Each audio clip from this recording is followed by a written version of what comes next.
Hello বন্ধুরা, আসসালামু আলাইকুম। রান্নার চ্যানেলে তোমাদের স্বাগত। আজকে তোমাদের সাথে কচুরমুখী ও মসুর ডাল দিয়ে দারুণ মজাদার একটা রেসিপি শেয়ার করছি। আশা করছি রেসিপিটা ভালো লাগবে। তাহলে চলো রান্না শুরু করা যাক। প্রথমে কচুরমুখী গুলোকে ছিলে এভাবে কেটে খুব ভালো করে ধুয়ে নিয়েছি। আর মসুর ডালগুলোকে 10-15 মিনিট মতো ভিজিয়ে রেখে কয়েকবার পানি পাল্টে ভালো করে ধুয়ে নিয়েছি। প্রথমে কিছু মশলা ভেজে নিব। এজন্য চুলায় কড়াই বসিয়ে দিয়ে দিচ্ছি 2 চামচ গোটা জিরা আর 1 চামচ গোটা ধনে। এখন চুলার আঁচটাকে লোতে রেখে এগুলোকে প্রায় 8-10 সেকেন্ডের মতো ভেজে নিয়ে একসাথে দিয়ে দিচ্ছি 1 চামচ রাঁধুনি আর হাফ চামচ পাঁচফোড়ন। এগুলোকে প্রায় 4-5 সেকেন্ডের মতো ভেজে নিয়ে নামিয়ে নিচ্ছি। এখন কচুর তরকারি রান্না করার জন্য চুলায় পাতিল বসিয়ে তেল দিয়ে দিয়েছি। সাথে দিয়েছি পেঁয়াজ কুচি আর ফালি করে রাখা কাঁচামরিচ। এখন পেঁয়াজ আর কাঁচামরিচ গুলোকে হালকা বাদামি করে ভেজে নেব। পেঁয়াজ কাঁচামরিচের মধ্যে হালকা বাদামি কালার চলে আসলেই এখানে দিয়ে দিচ্ছি পানি মশলা কষিয়ে নেওয়ার জন্য। এখন এখানে মশলার উপকরণ গুলো দিয়ে দিব। প্রথমে দিয়ে দিচ্ছি হলুদের গুঁড়ো 2 চামচ উঁচু করে, সাথে শুকনা মরিচের গুঁড়ো দিয়ে দিচ্ছি 2 চামচ উঁচু করে। আদা রসুন বাটা দিয়ে দিচ্ছি 2 চামচ, আর সাথে দিয়ে দিচ্ছি 2-3টা তেজপাতার টুকরো করে। এখন মশলাগুলোকে খুব ভালো করে কষিয়ে নিব। এ পর্যায়ে আমি এখানে কোনো লবণ ব্যবহার করিনি, লবণটা একটু পরে ব্যবহার করব। মশলা খুব ভালো করে কষিয়ে নেওয়া হয়ে গেছে, মশলা থেকে তেলও ছেড়ে দিয়েছে। এ পর্যায়ে এসে এখানে দিয়ে দিচ্ছি আগে থেকে ভিজিয়ে ধুয়ে রাখা মসুর ডাল। মসুর ডালগুলোকে এখন মশলার সাথে খুব ভালো করে মিশিয়ে নিয়ে এখানে দিয়ে দিচ্ছি প্রায় 1 কাপের মতো পানি ডালগুলোকে কষিয়ে নেওয়ার জন্য। এখন ডালগুলোকে কিছুক্ষণ কষিয়ে নিচ্ছি মশলার সাথে। এভাবে কিছুক্ষণ কষিয়ে নিতেই ডালগুলো অর্ধেক সিদ্ধ হয়ে গেছে। এ পর্যায়ে এসে এখানে দিয়ে দিচ্ছি স্বাদ মতো লবণ।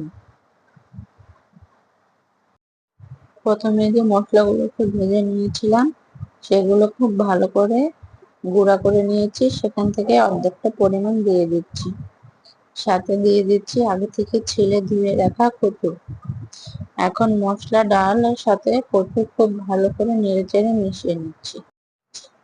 এখানে মসুর ডাল, কচুরমুখী ও যেসব মশলা উপকরণগুলো ব্যবহার করেছি সেগুলো নিজেদের স্বাদ পছন্দ অনুযায়ী বাড়িয়ে বা কমিয়ে নেবে।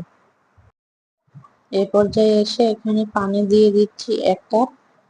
আবারও মিশিয়ে নিয়ে ঢাকনা দিয়ে ঢেকে রান্না করে নিচ্ছি 10 মিনিট।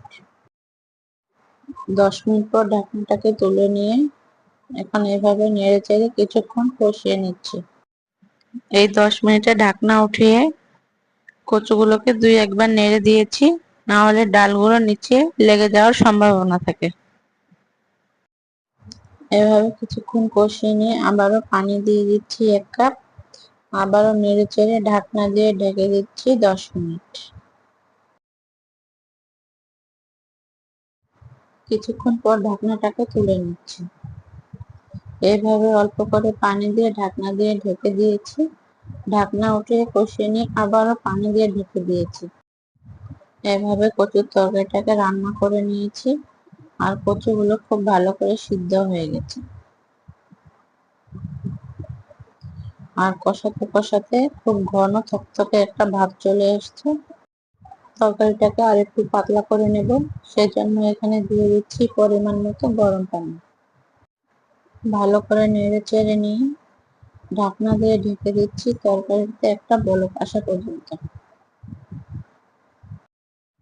ঢাকনা তুলে নিচ্ছি, তরকারি খুব ভালো করে বলক হয়ে গেছে, তরকারি রান্না হয়ে গেছে। এভাবে এটাকে নামিয়ে নিব। ঠান্ডা হওয়ার পর এটা অনেকটাই ঘন হয়ে যাবে। এ পর্যায়ে চুলার জালটাকে অফ করে দিচ্ছি, সাথে দিয়ে দিচ্ছি ভাজা মশলার গুঁড়াগুলো। এখন একবার ভালো করে মিশিয়ে নিয়ে ঢাকনা দিয়ে ঢেকে চুলাতে বসিয়ে রাখছি কিছুক্ষণ।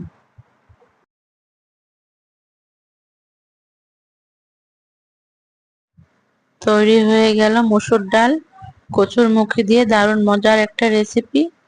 আশা করছি রেসিপিটা ভালো লাগবে। ইনশাল্লাহ ফিরে আসবো অন্য কোনো রেসিপি নিয়ে। সেই পর্যন্ত সবাই ভালো থেকো, সুস্থ থেকো। আল্লাহ হাফেজ। আসসালামু আলাইকুম।